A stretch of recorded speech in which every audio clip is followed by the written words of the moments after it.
Hey everybody, a little different type of upload today from a different period of history than I usually talk about, and this comes from a little over 40 years ago in the presidency of Richard Nixon, and I have uploaded a few videos on the Watergate scandal, and I think that's just a fascinating time in history, and I will leave some links below, but I came across this video that is shareable, and with the presidential election coming up, I just thought it's an interesting subject to talk about, and I am very much an independent and don't support either candidate, but I found this video to be very interesting, and I just hope you enjoy it. The Last of the President's Men with Bob Woodward and Alexander Butterfield.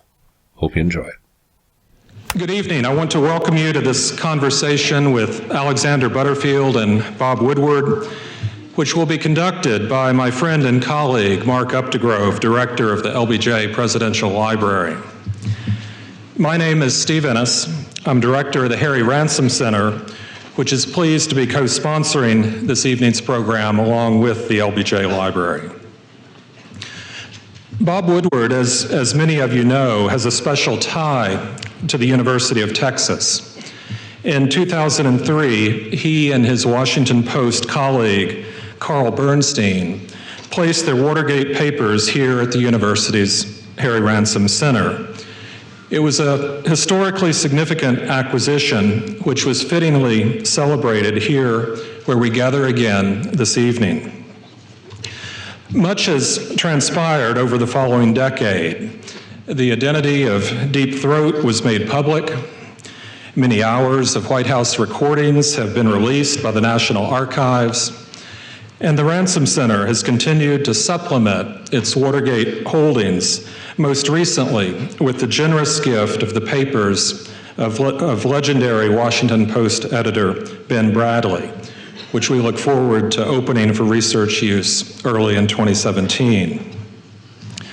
In the intervening years, the Watergate papers themselves have also been heavily consulted by our students and by historians, while collectively, the country as a whole has continued to come to terms with that national crisis and its continuing impact on our political life today. The Watergate Archive continues to give up new insights into the Nixon presidency, and for years to come, it will continue to ground those histories in an historically verifiable record. But tonight, we're not here to read documents, but to hear from an intimate participant in the day-to-day workings of the Nixon White House.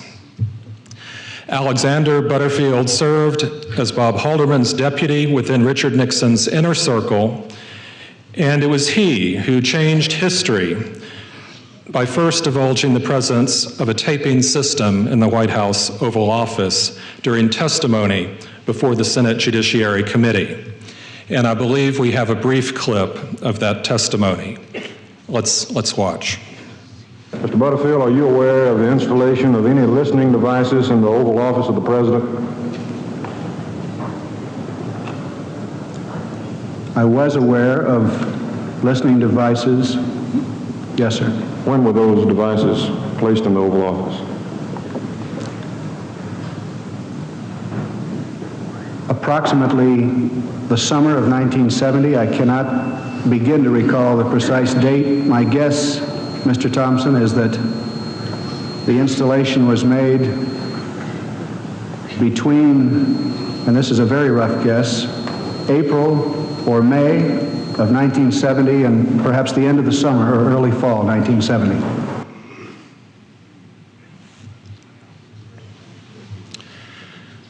Alexander Butterfield also, of course, is the primary source for Bob Woodward's highly readable account of this history, The Last of the President's Men.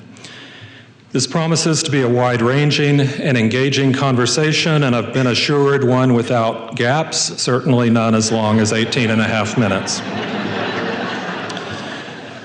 Watergate, as we know, changed the relationship of the press and the presidency. Looking back on events from our present vantage point, we know that one of the historical ironies is the press, quite arguably, may have exercised its greatest power on the eve of a digital revolution which has profoundly reshaped the news industry. Before our time, before the era of big data, before public debate over government surveillance, it was an era of magnetic tape. The public debates then were about the separation of powers and the public interest in the workings of our democratic institutions of power. Suffice it to say, our notions today of executive authority and the public interest were profoundly shaped by the final years of the Nixon presidency. The last of the President's Men is the story of that pivotal time in American history, but I would add, it is also a deeply human story about the nature of the presidency itself, the loneliness of power, and of course, the anxieties, fears, and motivations of our 37th president. Please join me in welcoming to the stage Alexander Butterfield, Bob Woodward, and Mark Updegrove.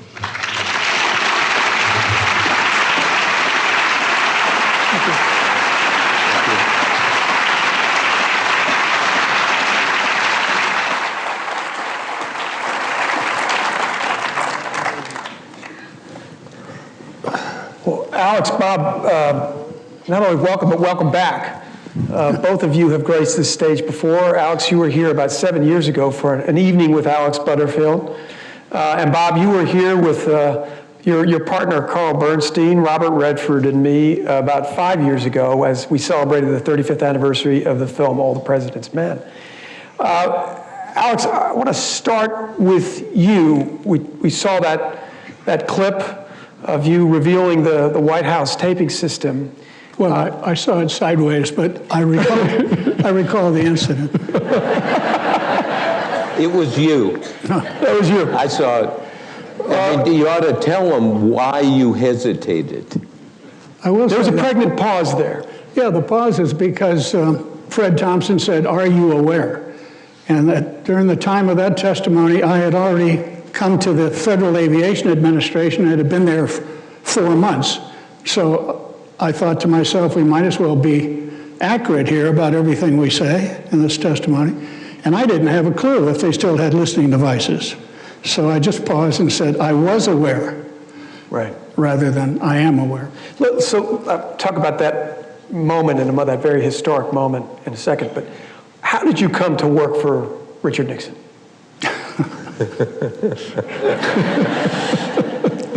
I do tend to, I can't be brief, but I will say this. I had just learned, I was in Australia as the senior U.S. military officer in that country with my office in the American Embassy in Canberra. I had just heard, just before the Nixon election in '68, when Nixon squeaked by Hubert Humphrey to win the presidency, I had just received word from the Air Force headquarters that I was to be extended for 2 years. That was like the kiss of death to me. It seemed that way. I was eligible, I was going to be coming up on eligibility for Brigadier General. I was a career officer. I admit that I was fairly ambitious. And if I was going to stay in Australia, which is a wonderful place and it was great for my family, it is not where you want to be when you're coming up for general officer or admiral in the Navy. So I was desperate. I didn't know what to do. The ambassador and I went up to New Guinea for some social calls, mostly for him. I only had one call to make. A rainstorm came along. I grabbed a paper and read it, and it was about the recent election, Nixon's election. And I'm reading this Melanesian Tok-Tok, T-O-K, T-O-K, which is hard to interpret for someone like me, but I could discern. I saw the name, they're talking all about Nixon winning the election. A name that I knew very well, Bob Haldeman. We were at UCLA together in 1946. And I thought, you know, a light went on. I'm stupid, but I wasn't that stupid. I thought, here may be, if I can somehow, this is presumptuous as hell, attach myself to this California mafia coming into Washington. I realized none of them would have Washington experience. I had quite a bit of Washington experience. I had worked a little bit, as many of my friends out there know, for McNamara during the Johnson days, and I spent roughly 20 hours a week in the Johnson White House. So I felt as though I was almost a staff member there. and I felt I had some things to offer. So, And you had a wonderful phrase, what you told me about, in that being in Australia was not the smoke, as you called it. Well, that you wanted to be in the smoke, which meant to be in Vietnam or the White House. yes. Bob really latched on to that term. I just said, you need to be where the smoke is if you're going to be noticed. And Bob's been in a lot of smoke himself over the years. He knows all about smoke. yeah. So anyway, it worked. yeah. I wrote a letter to Bob and attached all kinds of little things, bells and whistles, and planned my trip to Washington so that I would arrive roughly when the letter did. Right. Made a call to the Richard Nixon Transition Headquarters, which was up in the Pierre Hotel in New York. Talked to his aide and got an appointment with him for 2 days later. We'll talk about your experience in the White House for a moment, but while that clip is still fresh in our minds, clearly that, as Steve said, that changed the course of history. It also changed the course of your life. Yeah. How did your life change after you gave that testimony? Well, I was an enigma in Washington. I think I lost a lot of friends. I understood all of this. I understood this. I didn't want to testify. I had come to like Nixon a hell of a lot. I worked very, very closely with him. That's how I gathered some of these anecdotes, which I passed on to Bob. You would never know this if you weren't working with him pretty much constantly, all day, and I didn't go home till 10 or 11 at night. I was there Saturday and Sunday. And even I saw some of these oddities, you might say, or instances of paranoia, only 1 or 2 or 3 times in that 3.5 period that I worked so closely with him. So I understood it. And military people are the hardest guys to understand something that redounds to the disfavor of the president. And my revealing the tapes began this inquiry, and I was sort of an enigma. There are a lot of people that dropped me like a hot rock, but I was busy at the FAA. I didn't let that bother me, I don't think. Well, it did bother me, but I hope it didn't affect my work.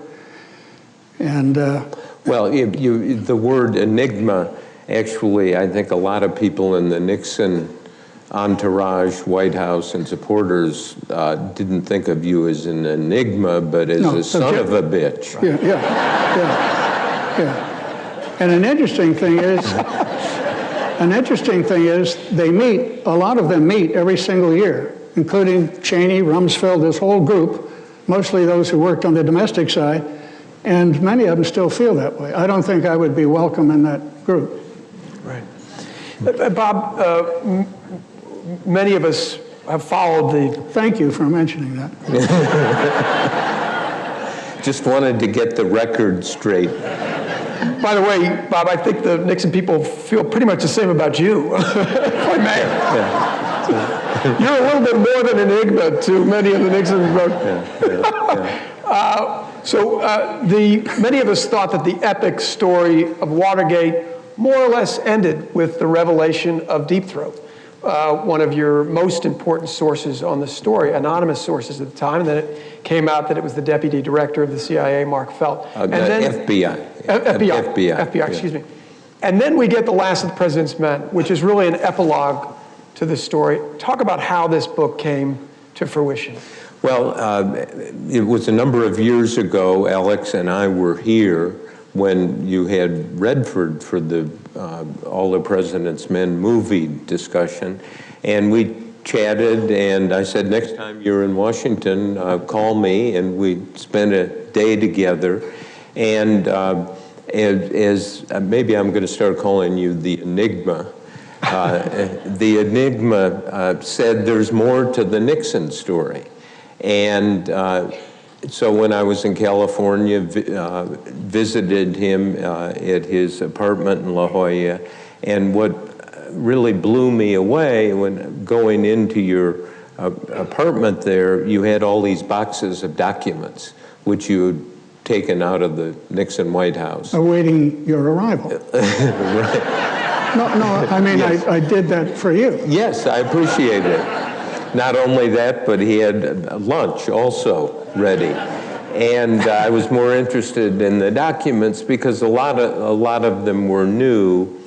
And then you told stories. I mean, let me give an example. Please. Because you made the important point. You think history's over, and with these documents and your personal story, the odyssey in the Nixon White House, are many added dimensions. I particularly was struck. You told me the story about Christmas Eve, 1969, you went over to the executive office building next to the White House with President Nixon, and he saw that some of the staff people had pictures of John F. Kennedy on the wall. And then he came back and said to you, he said, "This is an infestation.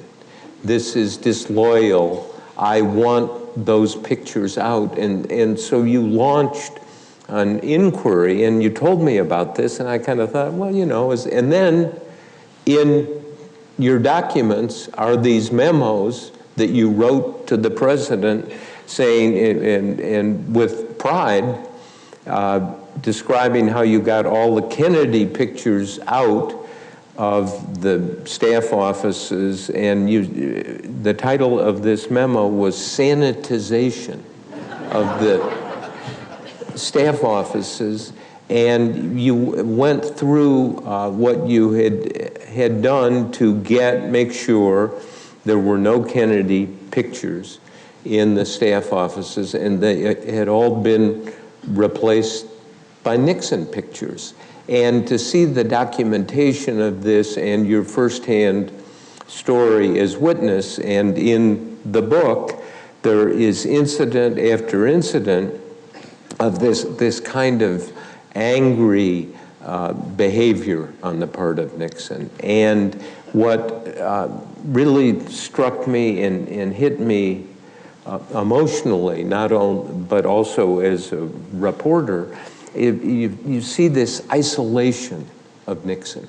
This Nixon who walls himself off intentionally, time after time. And that picture which you describe of him leaving the White House, the Oval Office at night, alone, going over to his executive office building, sitting there, keeping his suit jacket on, putting his feet up, having a scotch, having his manservant, Manola, make dinner for him alone. Of course. And, you know, you kind of say, gee, you know, he can have dinner with anyone in the world, probably. And who does he have dinner with? Himself. Right. And his yellow legal pad, where he's just sitting there going. And it's sad. It's sad, and Pat was over at the residence by herself, unless the girls were having dinner that night, or one of them, at the White House. Yeah. I want to talk about the Nixon marriage in a moment, Alex, but Bob, you write in the introduction to the book about your experience with Alex and the stories that he told, as well as the documents he handed over to you. Seen up close through his eyes and documents, Nixon is both bigger and smaller.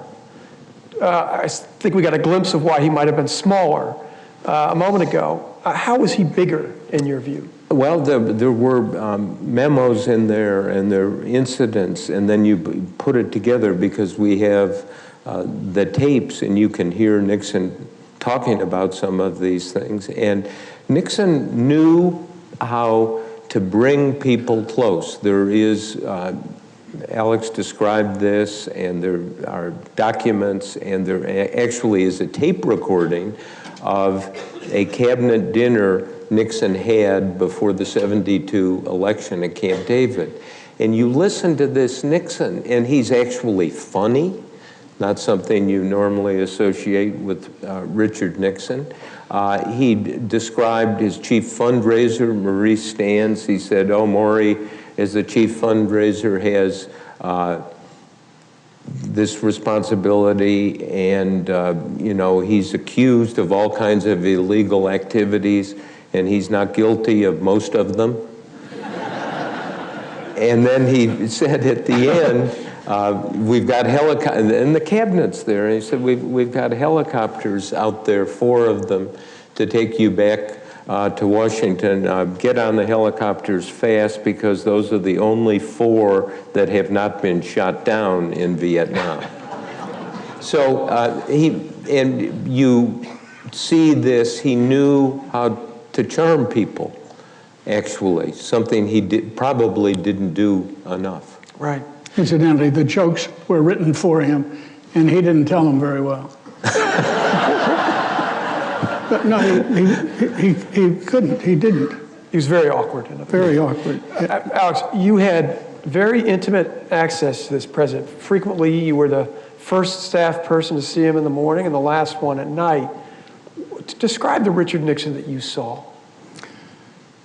Well, yes, after the 11th month of the first year, in November, December, the president called me in and Bob, and he thought we should not change offices, but I should... Bob Haldeman, make that clear. Bob Haldeman. And I was Bob's deputy from the start, but he thought that maybe Bob was getting detoured during the day by all of the trivia, which is a part of the operation of the Oval Office throughout a day, and not able to sit back and think, as President Nixon wanted him to do, to follow up on big things and be an idea man. And the president even said, and I want you to be more like the assistant president. So let Alex take your office and deal with the day-to-day, the minute-to-minute stuff.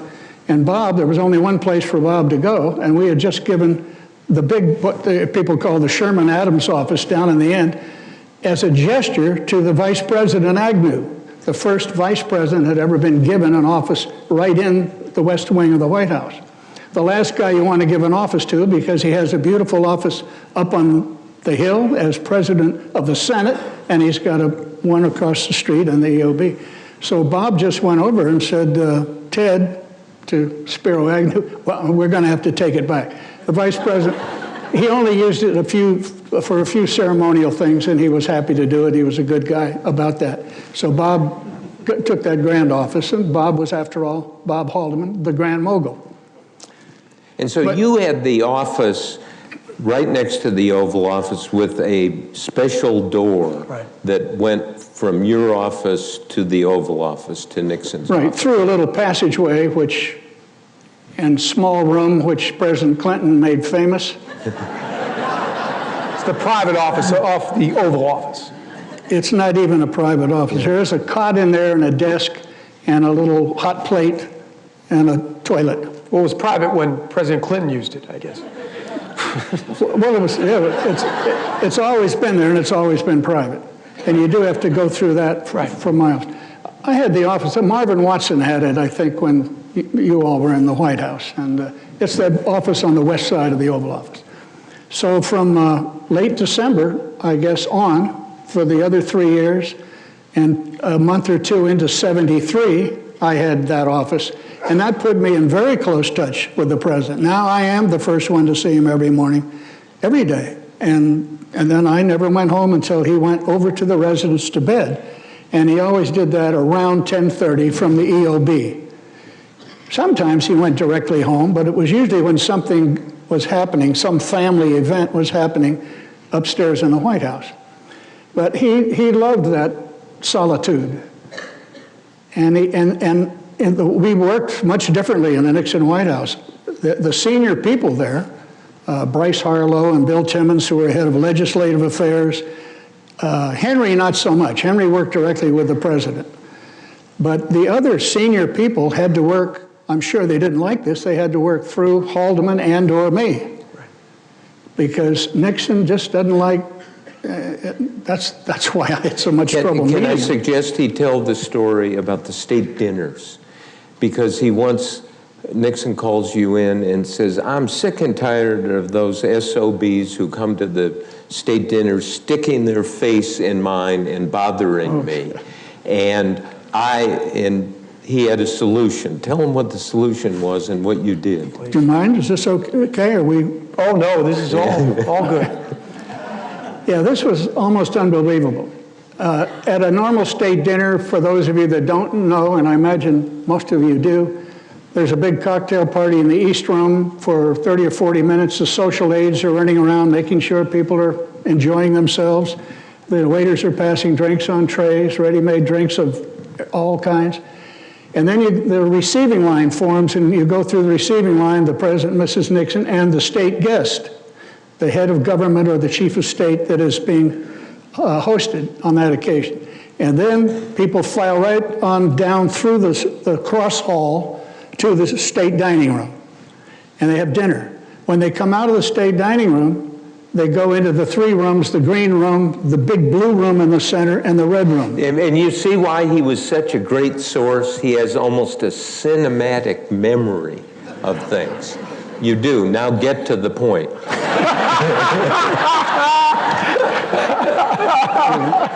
First, I have to ask, what was the question?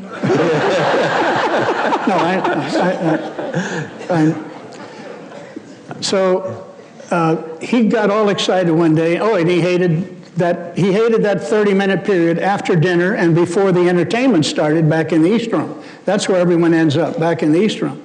But there's a 30-minute coffee and cordials period. And that's right, congressmen, everyone that wants to talk to the president, and people are sometimes neglecting the state guest. And he got all excited one day. He said, I've thought of what we can do. And he just really excited. And this is very unusual to see him animated. So he gets out the guest list. He says, here's tonight's guest list. Incidentally, this is about 10 after 7 for an 8 o'clock state dinner. And he's very quick about changing, but I've got to go downstairs to the locker room where only Henry and I go to all of these state dinners. And Henry and I are down there shining our shoes and putting on our bib and tucker. And I hoped that he would get to the point pretty fast because I had a lot to do before the state dinner. He said, here's what we're going to do. He said, I'm looking at this guest and I don't want to talk to any of these sons of bitches except Arnold Palmer. You saw Arnold's name there.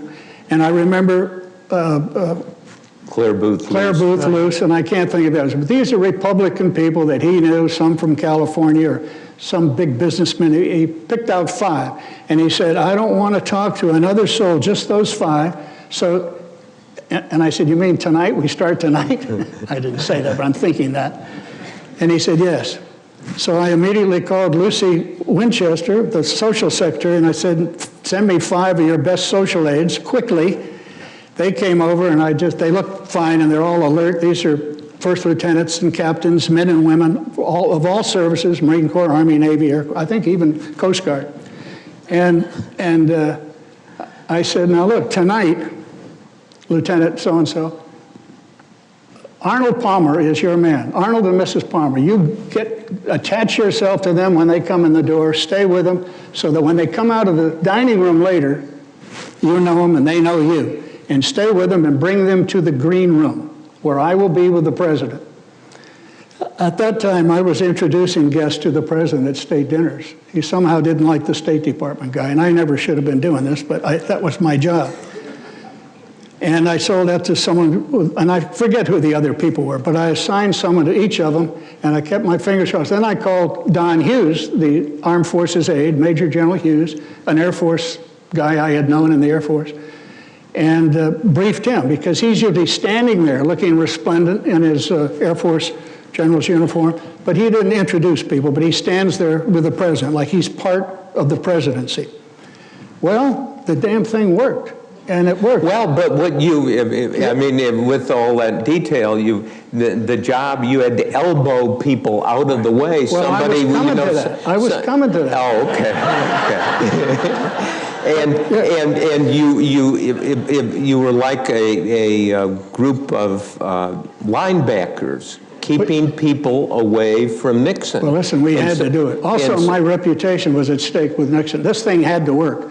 But as they came in, I said, I'll make eye contact and just hold it a little bit and talk to your guest if you see, until I give you the nod. When I give you the nod, come over. Well, the timing wasn't perfect, but when I brought and they introduced the persons to me, then I took them to the president, and if someone was still there, Don Hughes, You're out. yeah, just You're got away. out. There might be a mid-sentence. Here comes Arnold Palmer. And then He's on the list. And then some jokers would, hey, there's the president. I want to talk to him. And they'd come up, and all of a sudden they'd get an elbow. Not a chance. And so at the end, the next day, you did a critique with him of the state dinner. Every Sunday morning, I met with him every Sunday morning, and he was ecstatic. And he didn't know about the rough edges on this thing, but we got good at that. And he said, that's the way it's going to be. And then he said, talk to Pat. Yeah. Maybe she likes to do the same thing. So tell what happened. Well, I mentioned it to her, and she said, Alex, I can't believe that he really said that. She said, I love to talk to people. You know, and she was a dear person. I was crazy about Pat. A very grounded, nice person. And the two didn't see eye to eye on many things social. Let me, while we're talking about Pat Nixon, Bob writes that you were, in his words, the principal intermediary between Richard Nixon and Mrs. Nixon. And he quotes you as saying, I felt sorry for her being married to this guy. I could see what she was going through. So describe their marriage and what she was going through. I can't describe their marriage, but the thing that struck me, Or what you saw. yeah, she would be on the helicopter, and my position on the helicopter, or Haldeman's if he was going. One of the two of us went on every trip, even the short little jaunts. We sat right across from the president, or the president and Mrs. Nixon if she was along. And you could hear everything. The Secret Service and the physician, president's physician, and the aides are in the back of the helicopter, so they don't hear any personal talk about it.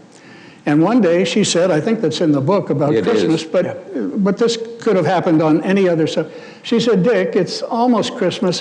Why don't you just take off? It would be so good for you. And that we could take the girls up to New York. And New York's fun at Christmas, and it would just do you good to get away. He's writing in the yellow pad, which he did constantly, and she's talking all this time. And I'm sitting there, and I can't not help but hear. And when she finished, she gets no answer. He's silent. And I wanted to say, God damn it, answer her. I mean, that's what I'm thinking. I wanted to shake him and say, answer her. So that, that's just upsetting. So she had to endure that kind of treatment. And when I met her... And as you described it, she kept saying, we'll go to a musical.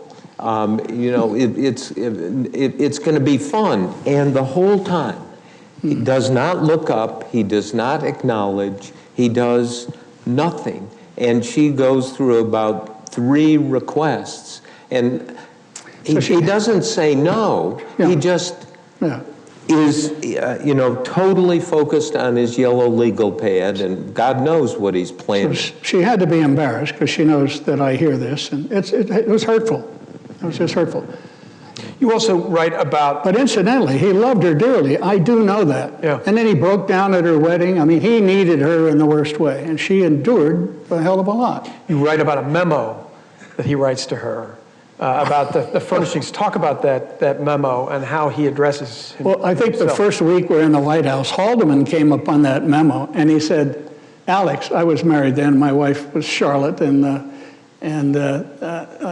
Charlotte McGuire, and Haldeman knew my wife very well from when we were all at UCLA together. Said, Alex, can you see yourself writing a memo like this to Charlotte?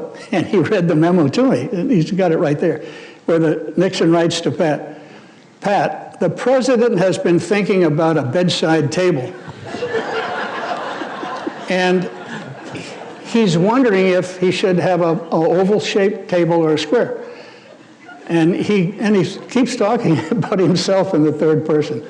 And it's hilarious to read, but it's a real memo, and the man was serious. Yeah. And it's not just, also it's RN wants this, right. RN wants that, and so forth. Refers to himself as RN. And this is a memo from Nixon to his wife. It's remarkable. Bob, it's cliche and a bit of an understatement to say that Nixon was an introvert in an extrovert's business. But what drove him, in your view? You've been covering this man for 40 years, writing for more than 40 years. In your view, what drove him? Well, it was, and of course, Watergate and all of those crimes were, as Senator Sam Ervin, who headed the Senate Watergate Committee, said, it was a lust for power and a sense, and this is the tragedy of Nixon beyond the crimes, and that is he almost developed a sense of entitlement, that he was entitled to be president, and he could do anything, including Watergate and the sabotage and the espionage and the break-ins and the wiretapping and so forth, that he was immune. And and at the same time, I mean, if I may, the thing that really blew my mind, Alex, was in your files, this memo. It's on a top secret memo that Kissinger has written Nixon. It's typed out, and then there's the handwriting of Nixon. Let me read what that says, if I may. Yes. This is a note from Nixon to Kissinger, and it reads, and I quote, K, Kissinger, in other words, "We have had 10 years of total control of the air in Laos and Vietnam. The result equals zilch. There is something wrong with the strategy or the Air Force." And that this is a failure. And if you dig into this, the night before, Nixon had done an interview with Dan Rather on CBS, and Rather asked, there's an escalation of the bombing now, and Nixon said, it's very effective. And then the next day, in his own handwriting, he tells Kissinger that they've achieved nothing. Not only his time as president bombing, but Lyndon Johnson's time. We've had 10 years of failure and achieved zilch.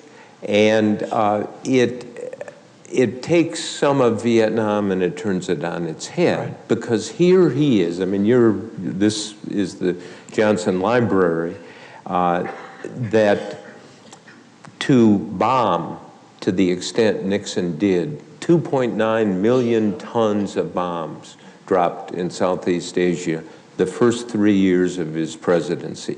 He wrote this note to Kissinger the beginning of 1972 when he's running for re-election. And I read that, and Alex and I went over that, and I mean, it is mind-boggling that the president would think this, but worse is in 72, he continued and escalated the bombing, ordering the dropping of another 1.1 million tons of bombs in Southeast Asia. And because the polls. Yes, exactly. Because the polls said the American people liked him better. His popularity went up when he was bombing. To the American public, it was like we're getting something done in Vietnam.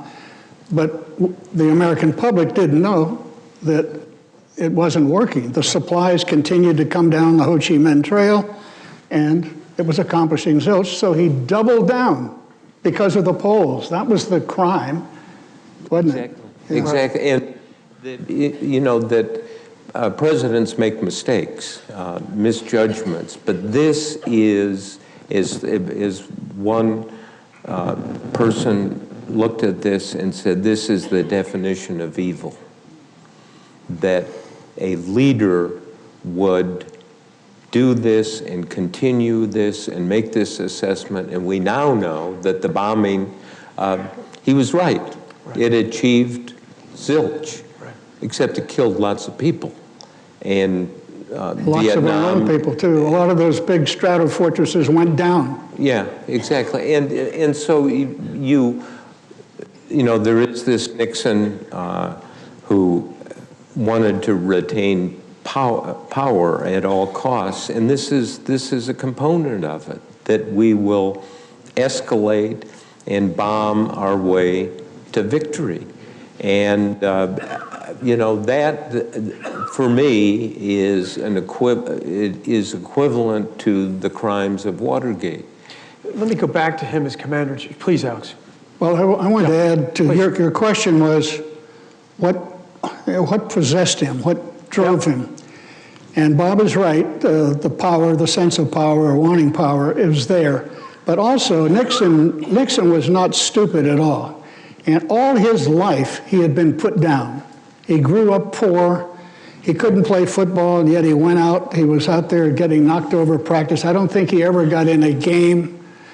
He was not one of the boys. He knew that what Whittier was as compared with the bigger and better schools in the East. He was put down. He knew what other people said. He actually knew deep down inside probably how Ike really felt about him, which wasn't highly complimentary. He was a capable guy, and Ike knew that and gave him credit for being perhaps a good politician. But Ike was not in love with that guy, and Nixon picked up all of that stuff. And Steve Bull and I, to ourselves, would say that Nixon was, he presented an aura of, and he never lost it, I'll get those bastards, I'll get those bastards. And even on the day of his re-election to the presidency by an overwhelming vote, he wasn't happy at all. Everybody is celebrating around town that we're Republicans, and they're in the White House. And he called Haldeman and me in, and he said, now the gloves are coming off. He said, now we're going to get them. Get them? Who's he talking about?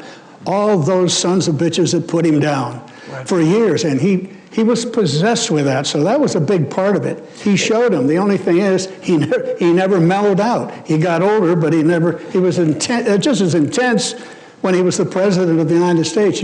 On a re-election, now he'd achieved the ultimate. Right. But he's still mad. He's going to get them. And the slights never went away. And there's a scene where Don Kendall, who's a big supporter of Nixon, comes to the Oval Office, and they're sitting up there by the fireplace, and you come in, and Nixon is telling he's head of PepsiCo at that time. Chairman of PepsiCo. And Nixon says, you know, when I was congressman, I was senator, I was vice president, and then I went to work at this law firm in New York. And then he just kind of tensed up and said, those son of a bitches, those partners of mine, did any of them ever invite me to play golf at their fancy country clubs? Did any of them invite me to their clubs? And it just goes on and on. Not a goddamn time. His lip was quivering. I had never, that's one of the, you say it's not on the tapes, but I know it is. The reason I know it is, I was so taken with the visceral hatred that was demonstrated there that I called the Secret, I knew the tapes were already running then, and I called the Secret Service and asked for that. I didn't tell you that, that's how I knew it was on the tapes. Yeah. Well, I told you the true story. History's never over. Well, I told you. That's the next book. No, you just said, you checked and you said the tapes were not in at that time, but they were, but I heard it again. Yeah. And that's how I remembered it. And that's one of the few times in all those 3.5+ years that I was so close to him that he was a very well-contained, disciplined man, very disciplined. And he knew how to keep this in. But he erupted then when he was talking to Don. Mm-hmm. And he was just saying, not a goddamn time. And he hated them for it.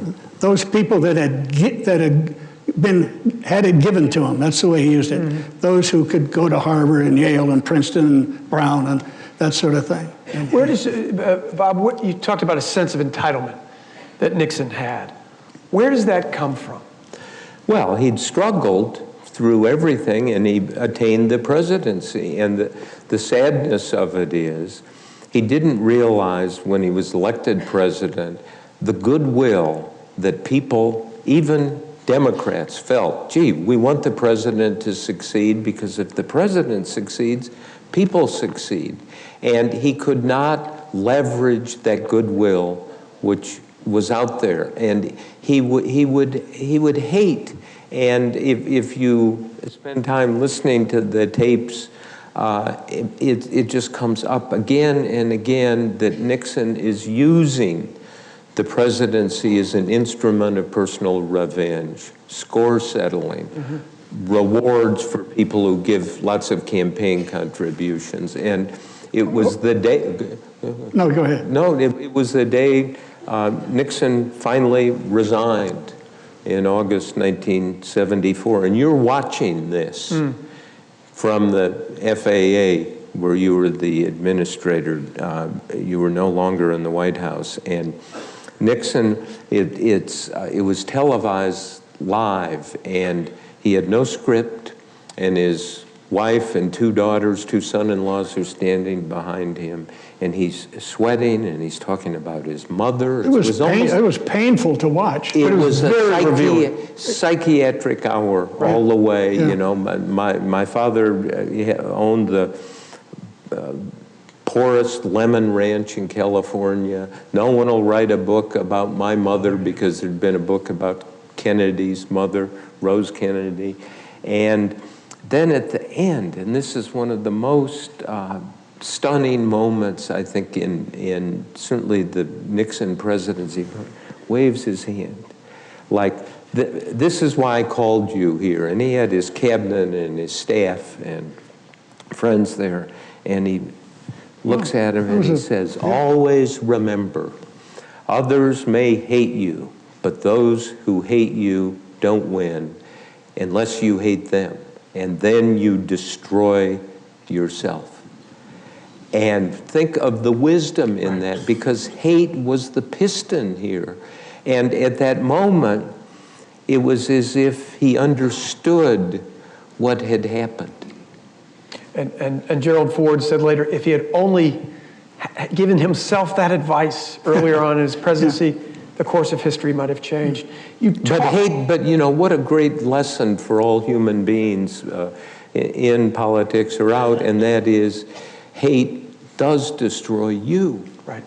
You have to get over things. You have to move. I was talking to somebody the other day, currently in the government, in very high place, and some issue came up, and he said, it's time to move on. And Nixon could not move on. A good example of that is when he wanted to see, he asked Haldeman one day, do we have a list of these goddamn reporters who are going on this China trip?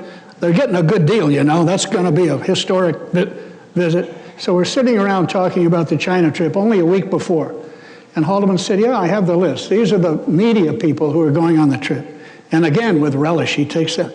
Oh, he loves this kind of thing, like assigning people to the state dinners and all. And he goes through here and he gets about the 8th or 10th name, and he looks at Bob and wonders, what is this son of a bitch doing here? And he takes his pen, doesn't wait for an answer, and we were using onion skins then, the carbon, whatever they're called, skinny paper. And he rubs it out and tears the paper. Haldeman runs around to look to see before the name is demolished. And Haldeman said, oh, he's a bureau chief now at some place. But this guy had risen, and the president said, I don't give a damn. He said, don't you remember that article he wrote back during the gubernatorials? This is when Nixon lost to Pat Brown in '62. He's harking back to '62 because of an article.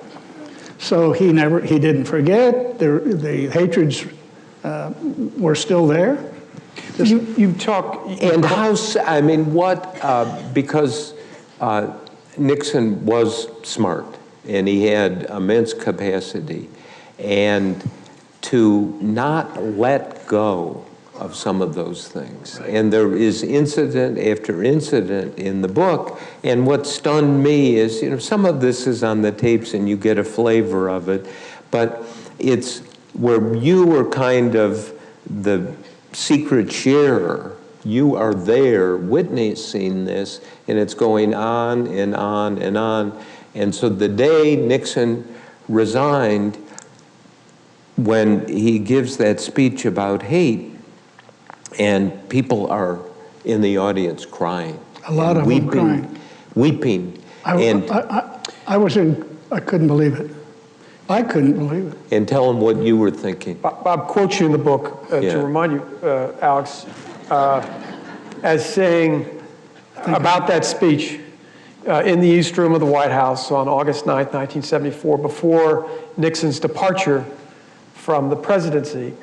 I could not believe that people were crying in that room. It was sad, yes, but justice had prevailed. Inside, I was cheering. Yeah, I was cheering. I need to say one thing in my own sort of defense here. During that 3.5 years when I was so close to Nixon, getting closer every day, I mean, it was a good relationship. And I got to like him a lot because I felt sorry for him. That seems odd, feeling sorry for a president.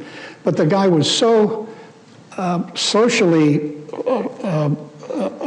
stunted that, I really did feel sorry for him. I tried to help him do things. You needed to do that.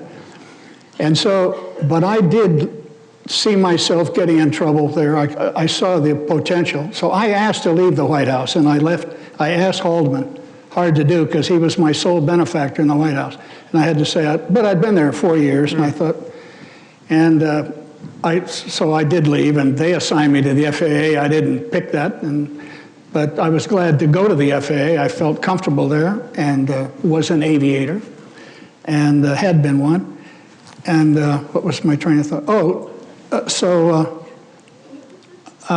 when I testified on the tapes, and he had a lot to do with that, nobody knew, no one outside the White House really understood that I was the sole deputy White House chief of staff, that half of the officers there reported to me, and I was the deputy White House chief of staff. And, but nobody outside the White House knew that because I had adhered to Haldeman's advice on the first day of the Nixon administration where he said, we want a silent staff. We don't want any stars. The president is the star, and we're the silent advocates of the president. Well, I had always believed in that. I'd heard that before, and that's the way you try to be in the military. It's the same way. And he said, apart from Henry Kissinger, who's going to be in the news a lot, and Ziegler, who's the press secretary, will be giving 2 briefings today. The rest of us are going to be the silent. And I adhered to that. Until the end. And this is what you can't quite tell, but I can. That disclosing the tapes, on one hand, was kind of the obvious thing. It was necessary. You were called before an official body. Your wife at the time believes you wanted to tell. You almost, you were determined to do it. And so there's ambivalence there. Mm-hmm. But as an outside observer and having spent 4.5 decades trying to understand the White House from Nixon to Obama, what happens to most people in the White House? Unfortunately, they get co-opted. They become part of the system, and they lose their independence, and they lose their intelligence, and they lose their courage. And for you to disclose the taping system, you knew, because Nixon had told you when he ordered it installed, he said, no one is to ever know about this. This is the biggest secret we have. And Nixon actually in his memoirs wrote he believed that it would never be revealed. So what was interesting to me is when you made that decision and disclosed the taping system, that was an act of courage. You knew hell was going to come down on your head, but I would argue, and I think history shows, that it was in the national interest that we know what happened in the White House and the extent of the corruption and the extent to which I always said if I wrote another book on Nixon, the title would be The Wrong Man. He was the wrong man. Well, before you interrupted, I was en route to saying that, so when I was called, and I was only called because Bob, there was a point about being quiet about being the White House, Deputy White House Chief of Staff. Nobody knew. When John Dean testified in June of '73 and told the world that Nixon was complicit in Watergate. He's the first person that had said that. So that was huge. So the members of the Watergate committee, Fred Thompson and the staff there, Sam Dash and their minions, were trying to find someone who could, support John Dean's. Or refute him. They were in a neutral way. Right, because the nation, I think the nation sided roughly, I've said to people, maybe 60-30 or maybe even more unbalanced than that, believing the president and not believing this young 32-year-old upstart who was already mad at Nixon because he'd just been dismissed unceremoniously on April 30th, just 2 months before John Dean testified before the Watergate committee. So they're looking around. I've been Haldeman's deputy for 4 years. Now I'm over at but no one's finding me.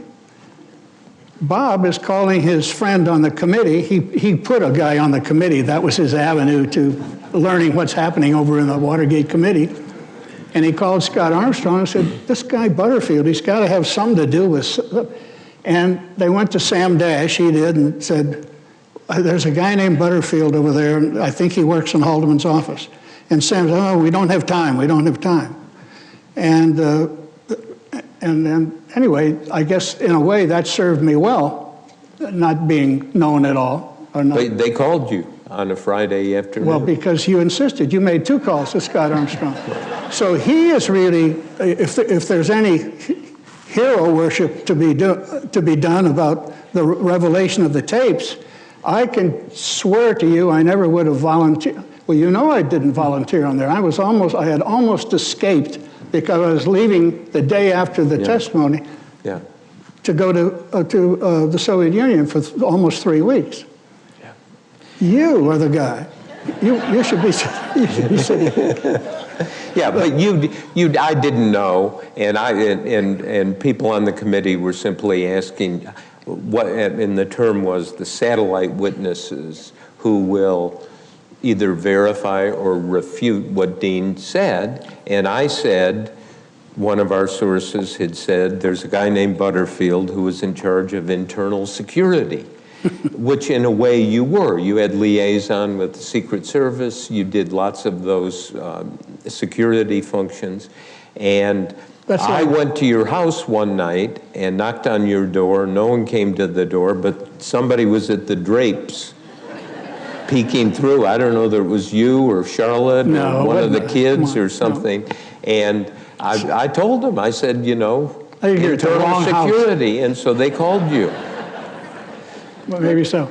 Bob, let me go back to that date, August 9th, 1974, and the speech that you just made reference to, Nixon's farewell speech to his staff after his resignation. You watched that too, as an outsider. Alex watched it as an insider, and we heard about his feelings. But you had ignited the spark with your partner, Carl Bernstein, that led to the downfall of the most important person in the world. What was that like for you? What did you feel at that moment? Another day at the office, right? Yeah, another day at the office, and there was our editor Ben Bradley saying, "What have you got for tomorrow?" Did he say that? And that was the atmosphere in which it occurred. But my thought was, quite honestly, and it has to do with now, 2016, and it's relevant, and that is what we didn't know about Nixon. He became president. If you go back and look at this and look at the experiences you were having, if we'd known this, I would argue he was the wrong man. He should not have been in the presidency. He abused the office, and he had to resign, not because of the media, not because of Democrats, but because of the Republican Party. In the end, the Republican Party, in the person of Barry Goldwater, went to him and told him it's over. And that's the night before Nixon announced that he was going to resign. And what I'm haunted with, quite frankly, is what we don't know about presidents. If you talk to lots of people in the country and in Washington, they'll say, gee, we didn't know enough about Nixon, but we didn't know enough about, a lot of people feel this about Bill Clinton before he became president, that we didn't know enough about George W. Bush before he became president. We didn't know enough about Barack Obama before he became president. And I think right now in March 2016, the obligation on the shoulders of the media is to do an exhaustive, in-depth biographical examination, excavation of, it looks like it's going to be Trump, looks like it's going to be Hillary, 16 parts, 18 parts. Go into every part of their background. Talk to as many people as you can who have dealt with them. But when November comes around, would you put them on a gurney and, I'm serious. In a democracy. Let me challenge that. No, but Nixon, you would do all the research and then go to them and say, the press. The press would go and ask Hillary or Trump, we have some questions we want to ask. I did this for George W. Bush. 4 books I wrote on him. I interviewed him exhaustively for hours and hours and hours. What happened here? Cheney said this. Colin Powell took this position. The war plan for Iraq was the following. And presidents and candidates will answer if you want to go about it in a neutral way. And I think we have that obligation. And I don't want, speaking for the Washington Post, where I'm still one of the associate editors, I don't want anyone to go to the polls in November this year and say, we really didn't get the full story on these people. I think the lesson from Nixon to Obama is we have an obligation to find what Carl Bernstein and I always called, we never called it the full story because you never get it, but the best obtainable version of the truth. Well, would you start these campaigns another half year earlier? No. I mean, to get all this done? No, we have a lot of work to do, and it's going to be done. And I tell you, the new owner of the Washington Post, Jeff Bezos, has made it clear that we will have the resources to do our job and not get dazzled and sidetracked by polls. Yeah, we have to cover the polls. We have to cover what the candidates say, what the speeches are, what the policy positions are. But the best index, look, we know. When Charlie Rose interviewed Putin a couple of months ago, the president of Russia, it's one of the great moments. He said to Putin, he said, you were a KGB officer. There's a saying, once you're in the KGB, you're always in the KGB. And Putin sat there and gave this answer. He said, not a stage of our life passes without a trace. Most interesting way for Putin to say yes. Not a stage of our life passes without a trace. And that's true. We know that. And that's a truth about these candidates, and it's our job in the media to track down everything. But if you look at Nixon, and I understand the importance of scrutinizing one's history and one's character, but if you look at Nixon was on the national stage by the time he became president in 1969 and it was inaugurated. We had known a lot about Richard Nixon. He had been in Congress since 1947. He had been vice president in 1953 through 1961 under Eisenhower. He had gone through vicious campaigns with Jerry Voorhees and Helen Gahagan Douglas. We had seen him with the Pumpkin Papers and the Hiss case. We knew about as much about Nixon, it seems to me. No, but we missed the story. And the story is character. We did not, in the first weeks, you're in the Nixon White House and Haldeman starts telling you things about Nixon. You know, he's weird. My God, he doesn't know you're here. In fact, if he Don't let him see your face, it'll spook him. Yes, right. I mean, can you imagine? Your deputy chief of staff, you've been, there's a picture there of you standing next to Nixon the day the whole staff is being sworn in, and you guys are he's kind of looking at you, who the hell is this? I was and he spooking. didn't know. Maybe he did know. Maybe he had he suspected this is the guy who's going to do me in. But then Haldeman says, oh, I've got to introduce you in a way, you know, when he's in the right mood at the right time, don't let him see. And you're running around hiding behind pillars because you're afraid Nixon might see you. Well, I was going from pillar to pillar. for weeks. Yeah. Incidentally, one word about the Haldeman diaries. I have some doubts about the Haldeman diaries for little things like this. Haldeman says, I took Butterfield in to meet the president 5 days after the inaugural, which means about January 26th. I was hiding behind columns until February 18th. And this is a diary that you'd write daily? I don't think so. There are a lot of things in it.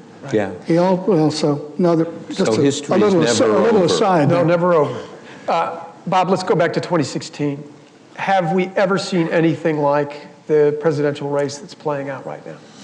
I mean, obviously, it's interesting, and there are things going on that are gathering lots of attention. But, you know, instead of wringing our hands, I mean, the editorial writers and the columnists of America are having a nervous breakdown about Trump because they're so worried, and certainly is grounds to worry, but then you have to say, what's our job?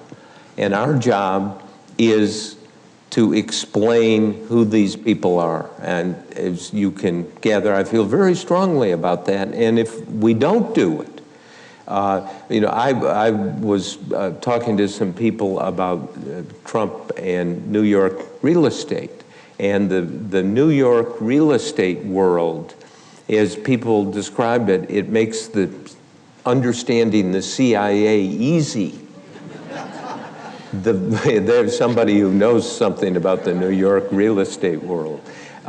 It is complex, and God knows how many deals he was in.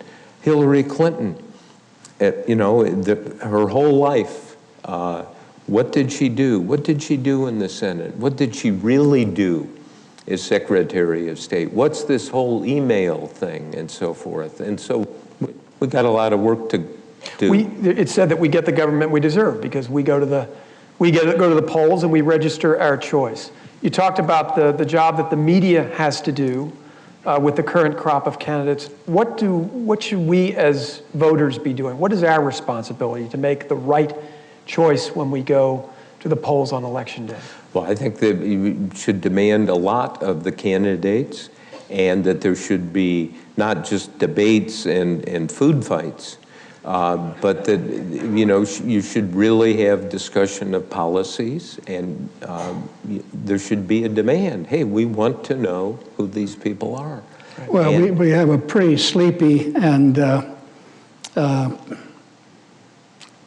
uneducated electorate. That's one of our problems, which is a shame to say. But the job of educating, providing the facts is, yes, the candidates and the parties and so forth, but the media. We've got a big burden here, big burden. Any predictions, Bob, for what the future holds in the election cycle? Yeah, I have it written down here. Oh, I forgot to bring that piece of paper. It's like No one has, I called one of the elders in the Republican Party and asked that question, what's happening and what do you think? And he said, there are no elders in the Republican Party. And so I found another elder in the Republican Party, really an elder, everyone would know who he is and so forth. He's not to be quoted on the record. And I asked, said, is it possible that there would be a deadlocked convention? And he got off one of the great lines. He said, In 2016, anything is possible. Let us end the evening where we began it, with the 37th president. And just, it's been over 4 decades since Nixon left office and 2 decades since he died. What will Nixon's legacy look like? How will he look in history 4 decades from now? Alex? It's a shame to have to say this, but I do think the people don't know. I mean, some of the criminal acts that occurred during his administration are going to carry the day, and which is such a shame to say, because the guy did well in so many ways, especially domestically, where he's known as more of an expert in foreign affairs. He did so many great things on the domestic side that gets buried a lot. And he had so many good ideas. If you read some of the papers that were written during the transition period right after the '68 election, which put him in office until the inaugural in January 20th of '69, things that he wanted to implement to reorganize the executive branch of the government, many things. And a lot of those ideas, give the 18-year-old the vote, and on and on. I mean, he had so much promise. And that's the tragedy. That's one of the tragedies of Watergate, is that he tripped himself up. He really did. But then you listen to the tapes. Right. Well, and you know, there are thousands of hours of tapes. And he put them in. I have them on cassettes instead in my car. I don't listen to the radio. I listen to Nixon tapes. And old habits. It's a stunner. Yeah. Again and again. The venom, the hate, the let's get the FBI on so-and-so, let's get the CIA on them, let's do this. Or let's firebomb the Brookings Institute. Yeah, and at one point, I mean, it is literally a year before Watergate, June 17th, 1971, there's a tape of Nixon and Kissinger and Haldeman, and there is a bombing study from the Johnson administration that supposedly the Brookings Institution, one of the think tanks in Washington, has, that Nixon wants. And he says, let's get this. And Haldeman and Kissinger kind of say, well, you know, we can't get it. And Nixon says, break in, blow the safe. Right. Blow the safe. Blow the goddamn safe. I remember saying that. Blow the goddamn safe and get the goddamn papers. And I mean, it's just, and he won't let it go. Yeah. And they're kind of resisting. And I don't care what it takes, he said. Yeah, I don't care what it takes, and do it on a thievery basis. And then you follow the tapes, and several days later, who's going to do the Brookings? Who's going to break in? Who's going to do this? And they won't do it, or it doesn't happen. And he's on fire about it. Now, I think we've had presidents who've made mistakes, but I am hopeful that Barack Obama, as president, is not ordering the break-in, the firebombing of anything. And you know, maybe, but. You mean there should be a little more of that? No, I'm against break-ins and firebombing. But, you know, this is, and this is the great mystery of this great democracy, and that is we don't know enough about what goes on. I mean, you've spent your years and years on this library and all the documents and the histories. We know a lot about Johnson, but there's still mysteries, aren't there? There still are things that are unanswered. And I think that the secrecy, the hidden nature of government is the thing we should worry about as much as anything in this country. And the judge who said it got it right. Democracies die in darkness. Alex, do you have a last note? Yes, I know you're trying to close down here, and this is not a historic thing, but another thing about Nixon because I went from not liking him at all for the first 3 days, then forgiving him immediately when I saw what he couldn't say to me, but what he meant. Then I started liking him and had that romance for 3.5 years. Then, after I testified on the tapes, that next year, I saw another Nixon, and I changed my mind. And by the time I testified before the impeachment inquiry, the House Judiciary Committee, exactly a year after the tapes, July of '74, I was a different mind then, and it was primarily because he exploited the loyalties of all these people that loved him dearly. He began by letting Haldeman and Ehrlichman go on April 30th when he dismissed John Dean and Kleindienst. But he exploited those two top guys, and Haldeman seemed to take it like a soldier.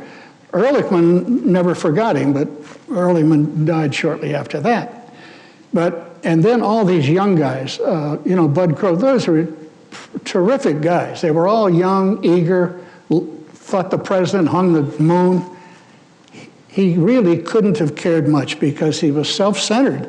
I just saw a different Nixon. As much as I liked him before, I ended up cheering. You say all of these wonderful kids and so forth were exploited by Nixon, and that's true.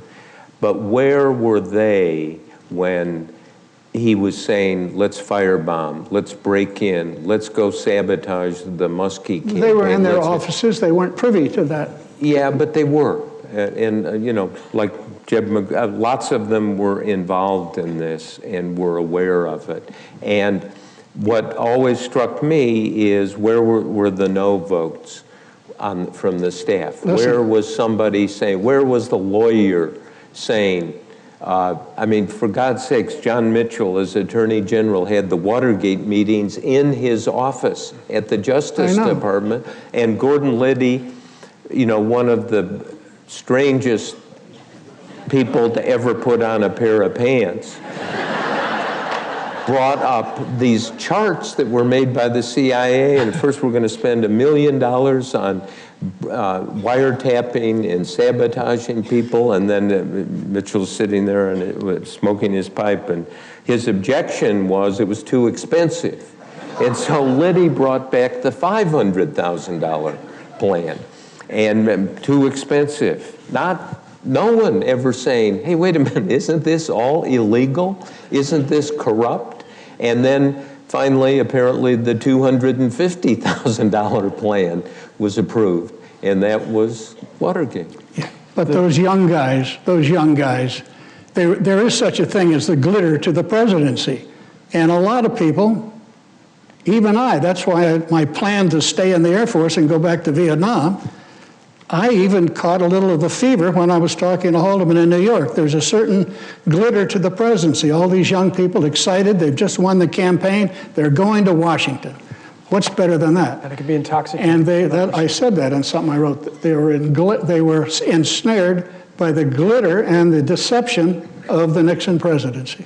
Tonight is proof positive that the last word of history is never written.